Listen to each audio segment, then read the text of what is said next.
If there's one thing that the Beatles were known for, it is for writing songs that sound simple but actually have layers of sophistication hiding beneath the surface. We're going to talk a little bit about that today with today's song, which is Yellow Submarine. I think you'll find this song is perfect for beginners, but still challenging enough to keep things interesting. As always, the materials from today's lesson will be available on my website, link in the description. So if you're tuned up and ready to go, let's get started.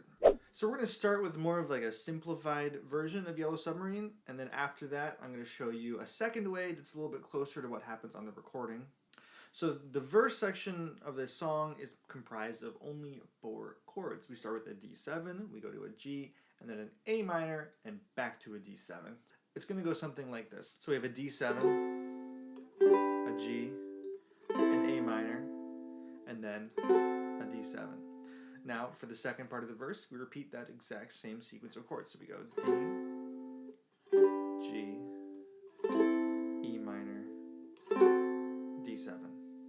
Why don't we use a whole note strumming pattern for this section? So, of course, a whole note strumming pattern means that we're going to hold each chord for 4 beats. Something like this. 1, 2, 3, 4. 1, 2, 3, 4. 1, 2, 3, 4. 1, 2, 3, 4. Of course, it only has 2 chords. It goes a G, and then a D twice, and then back to a G. So with the counting, that'd be something like this. G, 2, 3, 4. D, 2, 3, 4. D, 2, 3, 4. G, 2, 3, 4. Maybe to make things a little more interesting, we could use a quarter note strum. Remember, a quarter note strum is strumming once on each count. So 1, 2, 3, 4. That would be our quarter note strum. That might go something like this. G to a D.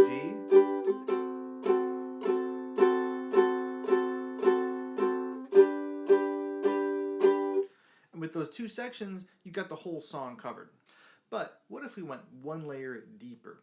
Check this out.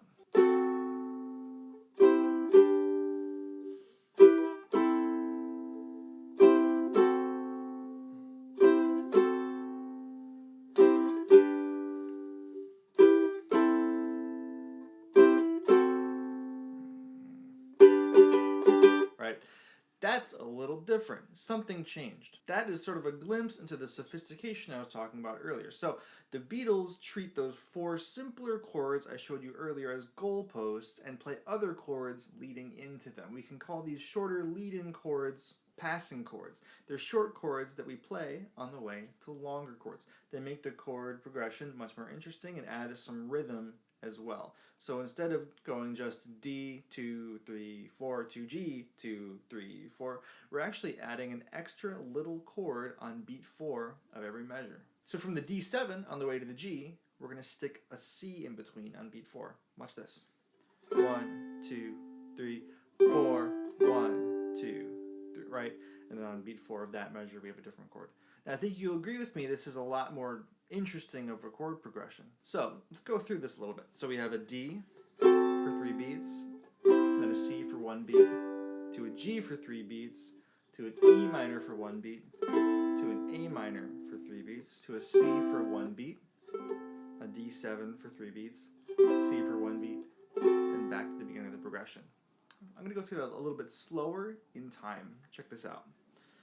1, 2, 3, 4, 1, 2, 3, 4, 1, 2, 3, 4, 1, 2, 3, 4, 1. Okay, that would be like a whole verse section with those sort of like passing chord, leading chord kind of idea. So the first time we do that progression, we're going to be playing 1 chord that lasts for 3 beats and a shorter chord that lasts for 1 beat.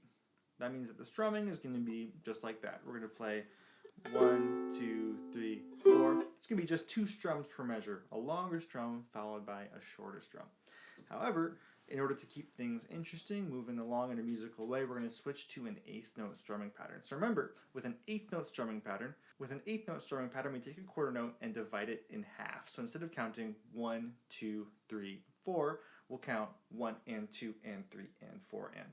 But that's not the whole picture. We need to talk about a swung 8th note. You've probably heard this word before, swing dancing, swing music, and it is going to apply to this song by the Beatles, and lots of other Beatles songs, by the way. Once you hear it, you'll go, "Oh wow, I've heard that in a lot of other tunes." So what is a swung eighth note? A swung eighth note is a group of two eighth notes where the first eighth note is longer than the second. This is contrasting to a normal straight eighth note where the eighth notes are exactly the same length. So here's some straight eighth notes: 1 and 2 and 3 and 4 and some swung eighth notes: 1 and 2 and 3 and 4 and. You can hear in the second one that I did, the first eighth note of each group was a little bit longer. Da da da da da da da da. This means that we're going to hold the downstroke a little longer when we play our eighth notes. Let me demonstrate that on a G chord. For strumming, that means we'll hold the downstroke a little bit longer than the upstroke. I'll show you on a G chord. So if we take our G chord, we can do a down, up, down, up, down, up, down, up. I'm just going to leave my right hand down a little bit longer than on the up. Something like this. 1 and 2 and 3 and 4 and long, short, long, short, long, short, long, short, long, short, long, short, long, short, long, short. As opposed to, remember, straight eighth notes, which are going to be equally divided, a quarter note divided into two equal parts. 1 and 2 and 3 and 4 and versus swung eighth notes. 1 and 2 and 3 and 4 and. So here's how we can apply that to the verse. So after we do our initial strumming pattern where we do just two strums for measure, a longer strum and a shorter strum, then we would apply the swung eighth note strumming. And if you listen to the recording, you can see this is exactly what they do. So we need to maintain this swing rhythm while also playing these passing chords on beat 4. So here's how that would look. So we would do 3 eighth note strums on the D, 1 eighth note strum on the C, like this. Right? So you can hear we're doing 3 eighth note strums and then 1 eighth note strum on the last beat. Maybe this seems a little bit challenging, but we can break things down. We can start by working on the transition between the chords. Check this out. So we can play our D7. And I would try to just nail that transition to the C chord. Okay? Once you have that transition with no pause, we can add that upstroke in. Then, add that downstroke, that next transition into the G. We want to try that process on every measure that has a longer chord and then a shorter passing chord. Let me demonstrate the whole thing. 1, 2, 3, 4.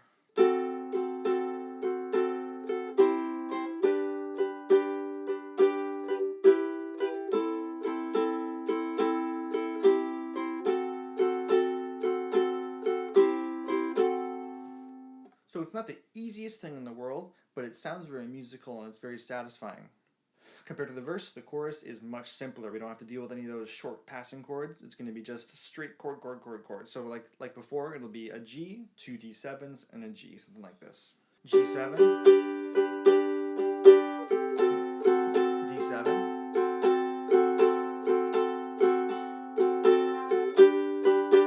back to G. So hopefully by now you're getting the sense that, even in this song that seems like a very simple kind of sing-along-y kind of song, the Beatles are always going to put some kind of extra interesting detail in it that just elevates it a little bit above what we might expect. And that is the beauty of their music, in my opinion. Why don't we try a slow and a fast play-along to help you get the hang of some of these transitions. We'll start with the verse, dividing up the measure into one long chord for 3 beats and then a passing chord. Then we'll play the same progression, but with that swing strumming pattern. From there, we'll do a chorus with that same strumming pattern.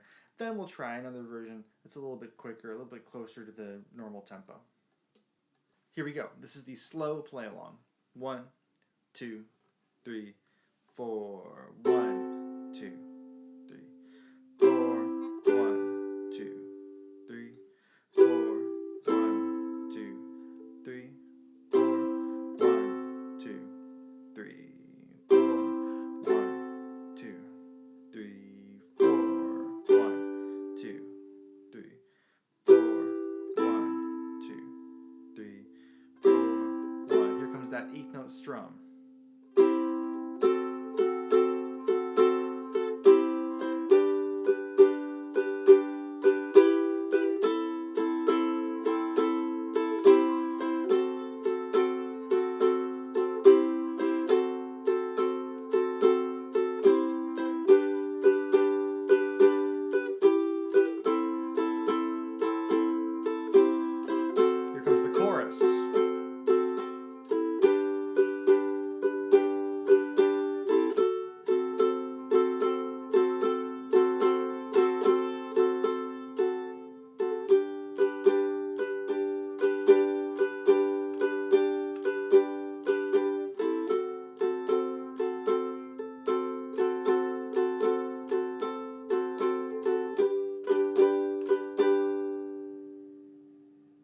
By the way, if you want to kind of get the melody in your ear a little bit, for if you want to sing along with this or sort of hum along to keep your place, the first note of the melody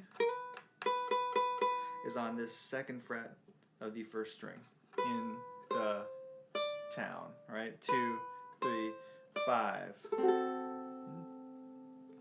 So now let's try a slightly faster play along. Here we go. 1, 2, 3, 4. 1, 2, 3, 4. 1, 2, 3, 4. 1, 2, 3, 4. 1, 2, 3, 4. 1, 2, 3, 4. 1, 2, 3, 4. 1, 2, 3, 4. 1, 2, eighth notes.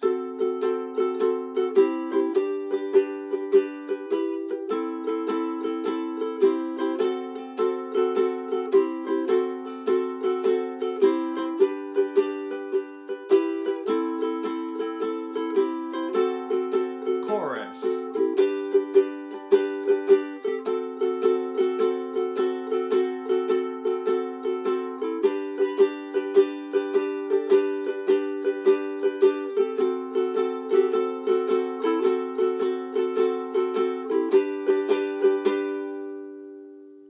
The biggest takeaways from this song are probably going to be those quicker passing chords in the verses. Those are really going to help you get your left hand dexterity together.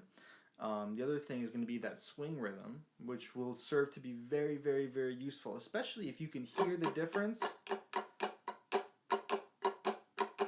between a swung rhythm and a straight rhythm. It's going to really help your ear. So if you're figuring out a song and it's in that more swung style, maybe learning this song will help you kind of realize that, okay? Of course, the more different strumming patterns we do, the more our intuition improves and the more easily we're able to pick out exactly what kind of strumming pattern is going to be appropriate for the song that we're learning. I know that's one of the questions that beginner and intermediate ukulele players tend to struggle with, is which strumming pattern do I use and how do I know? So next time you hear something that sounds like this sort of loping cowboy dum ba dum ba dum ba dum sort of strumming pattern, you'll know that's a swing rhythm that you already learned in this video, Yellow Submarine by the Beatles. If you found today's video helpful, please like and subscribe. I'm always accepting requests for songs to cover, so if you have any ideas, feel free to let me know down in the comments. So until next time, happy practicing.